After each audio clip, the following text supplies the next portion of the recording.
Ohayo gozaimasu, ngayong araw nga guys ay papunta ako sa Tokyo, Japan. Naimbitan kasi ako sa gatherings ng mga ambassador at ambassadress ng isang beauty clinic dito sa Japan. Dahil nasa 2 oras yung biyahe ko papunta doon, kaya maaga palang gumayak na ako. Fast forward.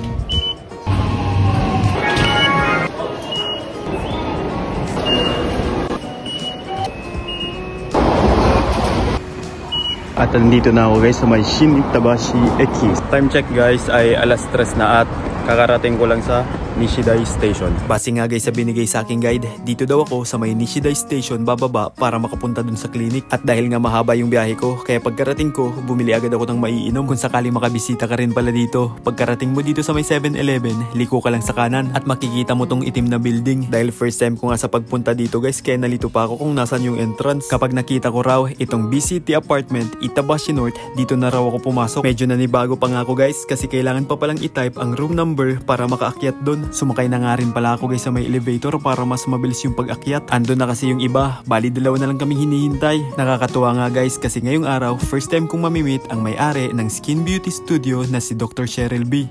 Hello everyone, good evening. Welcome to Skin Beauty Studio. This is Cheryl B. And thank you Mr. Luffy for visiting my Skin Beauty Studio and hope to see you all in our new branch sa Shinjuku and Roppongi. See you soon all. See you.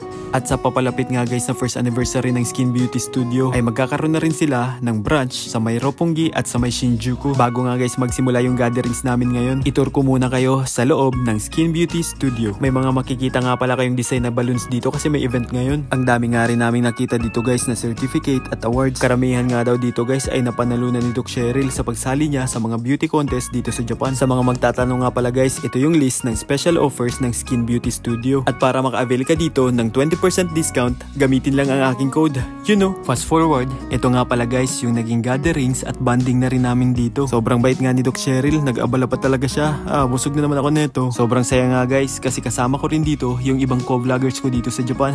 Welcome to Skin Beauty Studio. Ito nga pala guys yung iba sa mga pagkain namin ngayon dito. Sakto nga kasi wala pa akong kain. Medyo gutom na rin kaya lahat ng to natikman ko. Itadakimasu. At syempre sa gatherings hindi mawawala yung wine. Sobrang sosyal nga nitong mga inihanda sa amin ni Doc. Hindi mapakla yung inumin. Kung sakali nga guys mapakla ay okay lang. Dumaan na rin kasi ako sa mapait na nakaraan.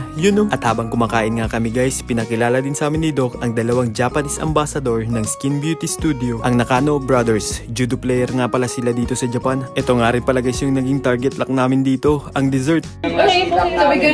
Lampas 30, mga 40. Ba't ngayon ko lang ito nalaman? Magaganda ka naman. Hindi ka pa kumuha lang siya. Fast forward, di na nga pala namin guys na malayan yung oras, madilim na pala. At bago nga kami guys umuwi, dumaan muna kami dito sa may Asian food restaurant, Ihawan, sa Shinjuku. Ganto talaga guys kapag andito ka sa Japan, sobrang mamimiss mo yung mga pagkaing Pinoy. Kaya bukod sa fried chicken, nag-order din kami nitong pork sinigang at nitong sobrang sarap nilang pork sisig. At syempre ang favorite nating munggo, itadakimasu. Tikman na natin.